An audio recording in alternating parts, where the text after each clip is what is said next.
सभी भोजपुरी भाइयों को प्रणाम नमस्कार करतानी। हम ओझा जी टूटल फूटल गवैया लिखवैया हई। कोनो त्रुटि हुई तो हमरा के क्षमा करब सब है।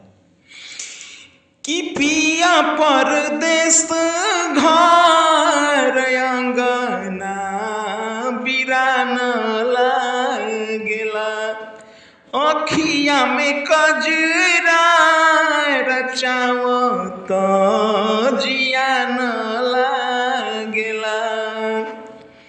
सोरह सिंगार बालक कहीं से झरनी से जिया डासाइले सजाई हो। ताही बेड सीटवे पर बुल के चितनावा गुल गुल लागेला फूल बिछाई हो। कि बैठी ओ सरवे से तकेनी रहतिया, आम थोई है बलमा मोर निरखी डगरिया। चूड़ी कंगना निकनाही लागेला कलैया, तानवा पर साड़िया लागेला बलैया। कि सासु ससुरा जी के बोलिया कुबोली लागेला, छोटकी ननदिया के ताना नाही मन भावेला।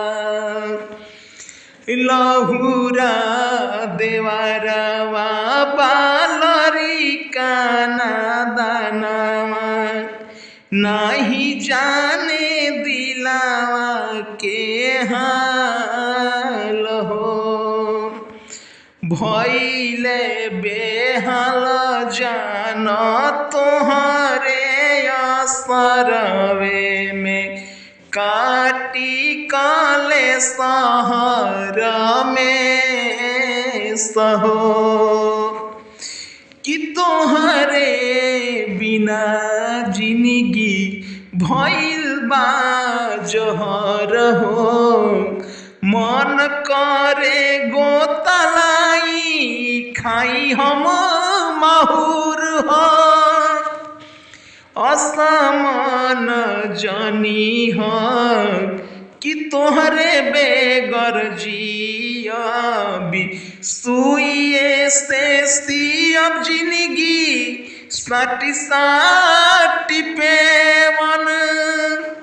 किलेवन भीतिए पर कब से छपात नइखे, चूना भेई बाकिर तोहरा बिन पता त नइखे। रोई रोई शीशा के करे जरोइया डहके, छछने लाहियारा हमार हो। कबले आई है राजा जी हमार हो, कबले आई है ओझा जी हमार।